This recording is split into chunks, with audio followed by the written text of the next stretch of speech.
Everyone, is Perma Egg Jules here, and we are delighted to say that today's video is brought to you in partnership with Manscaped. But you know what? We're going to have more about that later in the video. Storytelling in video games really has come quite a long way in the past decade or so, huh? I mean, sure, while every generation has one or two great examples of telling a story, the increase in technology available to even indie creators has allowed for more detailed characters, deeper world building, and of course, more threatening antagonists. But sometimes threatening isn't the only vibe you want to have for your villain, because maybe you want your villain to be a bit more sympathetic. Well, the villains that we're going to be talking about today definitely tick that box and may even cause you to shed a tear when you have to say goodbye to them. Now, obviously that is not me endorsing their behaviors, but still, some of them were so fun to fight that it is sad to see them go. So let's take a look at them. As I'm Jules, this is WhatCulture.com, and these are 10 video game villain deaths that made us cry.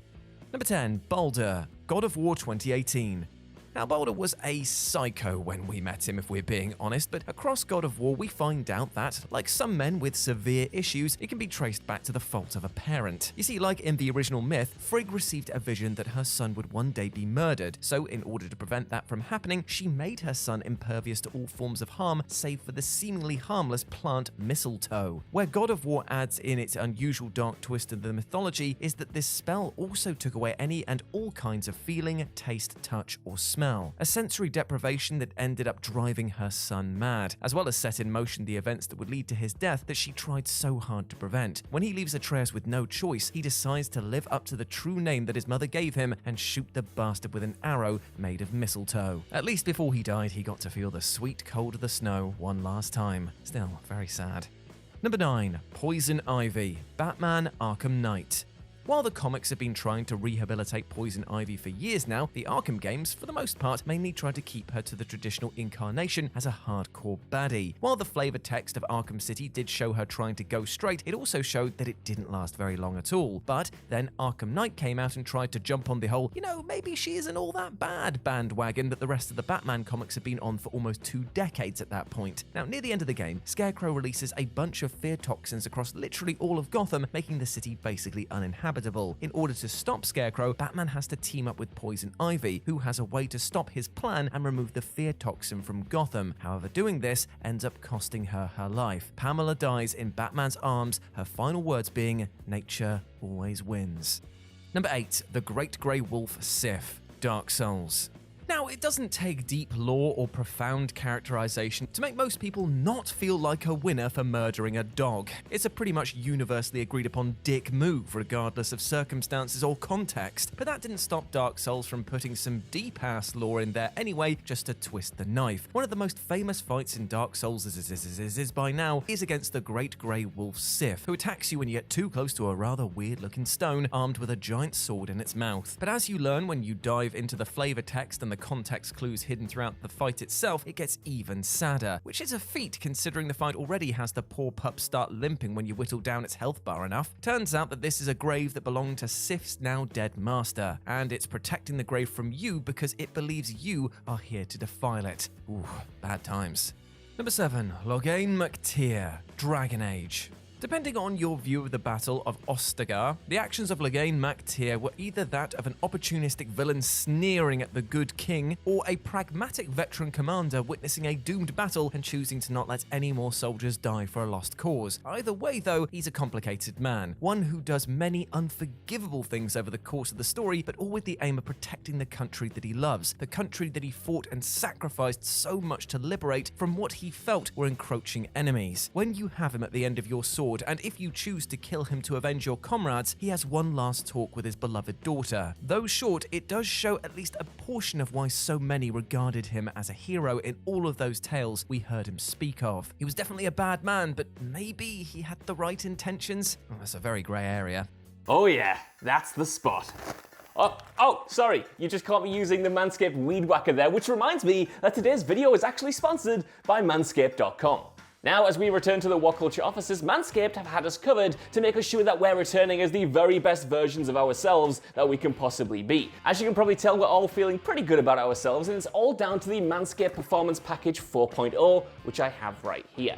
Now, my favorite bit of kit is the Lawnmower 4.0 trimmer. With a design as sleek and as smooth as my downstairs now is, this should be the center of your entire grooming regime. That's because the 4.0's replaceable ceramic blades with skin-safe technology and an LED light means that you can trim with confidence and see everything you're trimming so you don't end up with like a mullet down there or something. I don't know what that would look like, but it probably would look bad.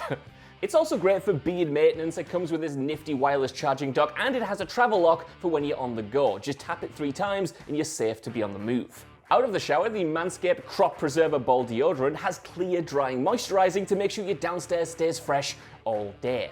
On the other hand, or ball I guess, there's the Crop Reviver Ball Toner Spray with cooling aloe vera for your midday refresh so you're smelling good all day. Delicious. Now nothing can ruin the vibe more than stray hairs sticking out of here and here. Fortunately, Manscaped's Weed Whacker ear and nose hair trimmer solves that problem, and it comes with skin-safe technology as well, so it doesn't tug or leave your eyes watering while you're going.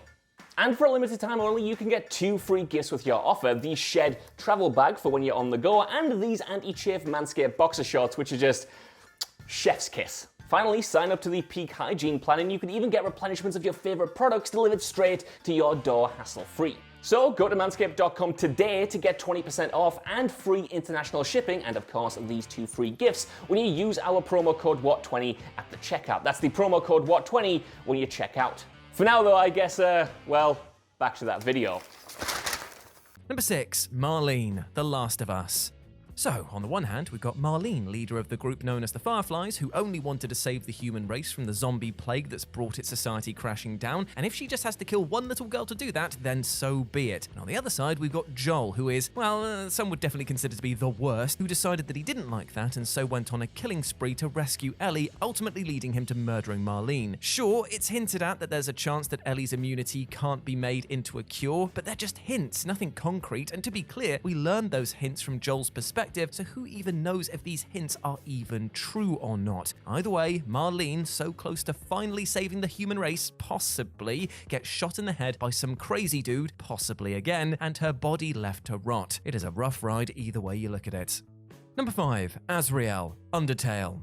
Undertale's final boss might just take the cake for being the most tragic villain in gaming history. Used and sacrificed by his own sibling, Azrael was cursed to a wretched existence as a sentient flower. And since apparently flowers are naturally sociopathic, violent creatures in the world of Undertale, Flowey, as he started calling himself upon his transformation, set about messing with all the monsters of the underground across multiple timelines. This sociopathic behavior really comes down to an all too relatable need to keep everything going and just avoid endings at all costs, which is why when you show up and start advancing the plot towards an actual ending, he confronts you at the end of the true pacifist run and traps you in a never-ending final boss fight. But with your determination, you manage to push through, and soon you have depowered the god of hyperdeath, and he is now at your mercy. And then you give him a hug, because this kid just really needs a bloody hug, alright? As penance for what he's done, he gives himself up to finally bring down the barrier keeping the monsters in the underground, and it is quite the emotional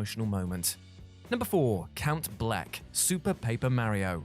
Easily the most complex villain in the Mario franchise, Count Bleck is at first shown to be your typical over-the-top, wonderfully hammy Mario baddie. But over the course of the game, you get bits and pieces of the man behind the cape, and it turns out that Count Bleck was once a man of the Tribe of Darkness who fell in love with an outsider named Timpani. Obviously, such a union was destined for tragedy, as Bleck's father banished Timpani to parts unknown out of a misguided bid to keep his son, air quotes, strong. Well, he got what he wanted, as Bleck proceeded to go mad with grief, take the Dark Tribe's most powerful weapon, and use it to set about the end of all things. Because if he can't love with the ones he loves, then no one gets to live at all. Fortunately, however, Timpani survives the banishment, being reborn as Mario's moody companion throughout the game. Once she realizes her true identity, she manages to talk Bleck down off the mountain enough for him to realize what he's done. They then sacrifice their lives to undo what Bleck had set in motion. It is a touching death and proof of what can be done with even a Mario story when a story itself is put first.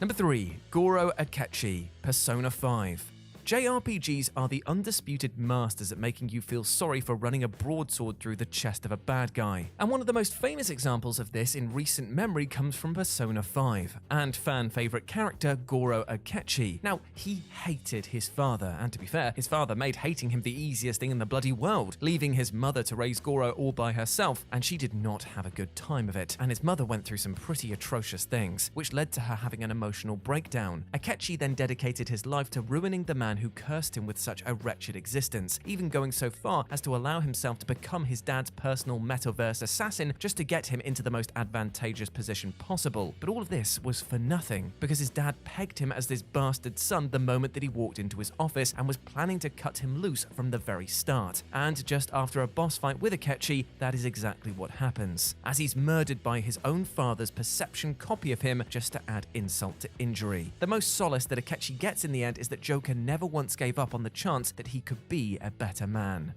Number 2. Edelgard, Fire Emblem Three Houses.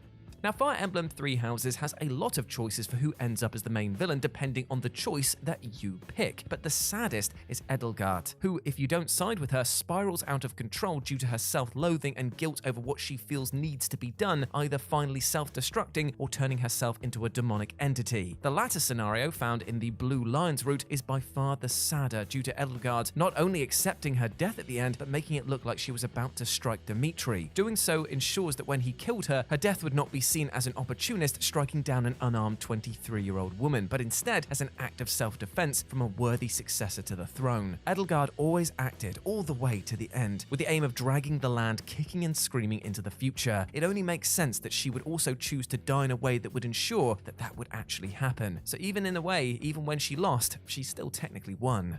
And number 1, Elidibus, Final Fantasy XIV.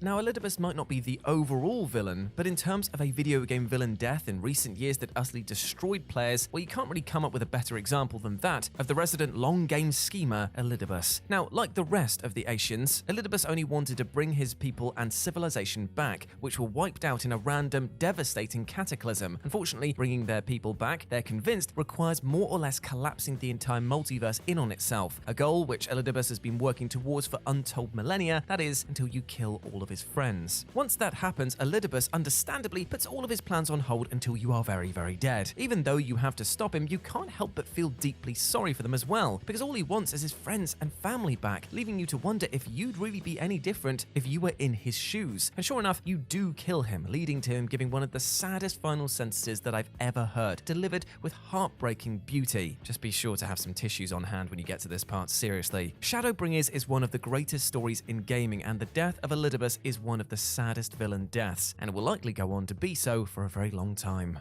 And there we go, my friends. Those were 10 recent video game villain deaths that made us cry. I hope that you enjoyed that, and please let me know what you thought about it down in the comments section below. As always, I've been Jules. You can go follow me over on Twitter at RetroJ, or you can swing by Live and Let's Dice, where I do all of my streaming outside of work, and it'd be great to see you over there, my friends. But before I go, I just want to say one thing. Hope you're treating yourself well with love and respect, because you deserve all of the best things in life, and do not let anything or anyone else tell you otherwise, alright? You're a massive ledge, and I want you to go out there and utterly smash it today. As always, I've been Jules. You have been awesome.